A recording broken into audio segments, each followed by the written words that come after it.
ஒரு குழந்தை, ஒரு அரசு பள்ளியில் படிக்கிற குழந்தை தினமும் காலையில் 8 மணி ஆனால் அவனுக்கு ஸ்கூல் லேட்டு தான், ஆனால் 8 மணி ஆனால் நேராக பள்ளிக்கூடத்துக்கு ஓடுவானான்.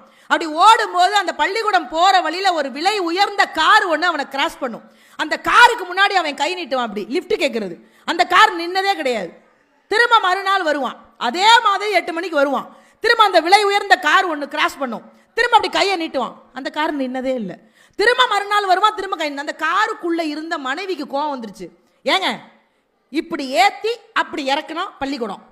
அந்த பையனும் டெய்லி கை நீட்டுறான். ஒரு நாள் அந்த குழந்தைய இந்த கார்ல ஏற்றக்கூடாதா? நம்ம என்ன குறைஞ்சா போயிடுவோம்? உள்ள இருந்தவர் ரொம்ப அழகா சொன்னாராம், இதே பள்ளிக்கூடத்தில் தான் நானும் படித்தேன், இதே மாதிரி ஏழ்மையினுடைய விளிம்பில் தான் நானும் இருந்தேன். எத்தனையோ நாள் பள்ளிக்கூடத்துக்கு போகும்போது எத்தனையோ கார் இந்த வழியாக போகும். நான் ஏதாவது ஒரு காரில் ஏறிட மாட்டோமான்னு கையை காமிச்சிக்கிட்டே போவேன். எந்த காரும் எனக்கு நின்னதில்லை. அன்னைக்கு என் மனசுக்குள்ள ஒரு வைராக்கியம் வந்துச்சு, இதே மாதிரி ஒரு கார் வாங்கி இந்த ரோட்டில் நம்ம போகணுண்டான்னு. இந்த பையனுக்கு நான் கொடுக்காதது லிஃப்ட் கிடையாது, இந்த வயசில் அவனுக்கு நான் விதைக்கிற விதை. நீ வேணா பாரு, இன்னும் பல வருஷம் கழிச்சு அவன் இதே மாதிரி காரில் போவான் பாருன்னு. குழந்தைங்களுக்கு நாம விதைக்கிற விதை இருக்குல்ல, அது ரொம்ப முக்கியங்க. அது ரொம்ப பாசிட்டிவாக விதைச்சு வைங்க. சந்தோஷங்கிறது எல்லா இடத்துலையும் இருக்கும். நம்ம குழந்தைங்களுக்கு நிறைய சந்தோஷத்தை கொடுப்போம், நிறைய சிரிக்க கற்றுக் கொடுப்போம். அதே சமயத்தில் சின்ன சின்ன விஷயங்களை பாசிட்டிவாக சொல்லி கொடுப்போம். எல்லாத்தையும் விட இங்கே நிறைய குடும்பமாக வந்திருக்கீங்க. நான் எல்லா இடத்துலையும் தான் கேட்பேன், அதுக்காக என்னை திட்டக்கூடாது. நான் எல்லா இடத்துலையும் கேட்பேன், இந்த மனைவி கிடைச்சதுக்கு யாரெல்லாம் இறைவனுக்கு நன்றி சொல்லியிருக்கீங்க? ஆண்கள் மட்டும் கை தூக்குங்க.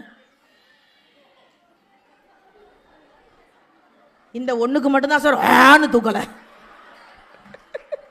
இல்லைன்னா அதுக்கும் ஆணு தூக்கியிருப்பீங்க.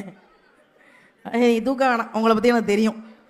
பேசுகிறது ஒரு ஆள், ஸ்நாக்ஸ் கொடுக்குறது ஒரு ஆளுக்கா? சிப்ஸா சார்? அவர் பார்க்குறாரு, சரியான ஆளாக இருப்பா போல, எல்லா தட்டையும் பார்க்குறா. மொத்தமாக கை தூக்கிய ஆண்கள் 7 பேர். இல்லை இல்லை, இந்த பக்கம் 4, அங்கிட்டு 3, அப்படிதான். மொத்தம் 7 ஆண்கள் மட்டும்தான் சார். எப்பவுமே ஆண்கள் சுயநலவாதிகள் சார். சரி, மறுபடியும் கேட்கவா சார்? இப்போ கேட்குறேன் சார். இந்த பொண்டாட்டி யார் மேடம்? அவரு இந்த பொண்டாட்டி தான் எனக்கு 7 ஜென்மத்துக்கும் வேணும்னு நினைக்கிற ஆண்கள் மட்டும் கை தூக்குங்க.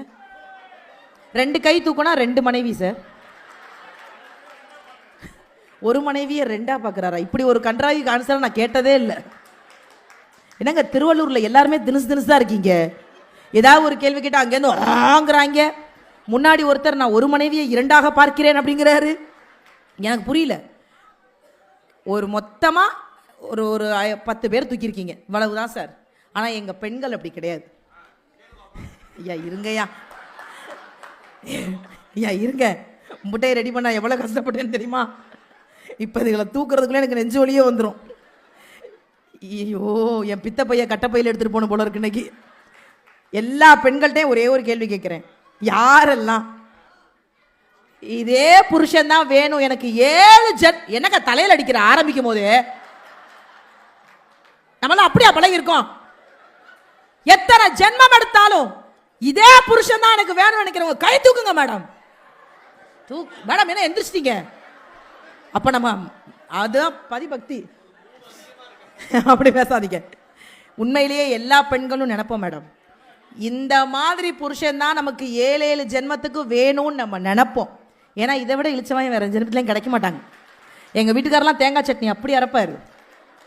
என்னங்க சார், நான் தூக்கலையா? நான் விட்டா அவரையே தூக்கிடுவேன்.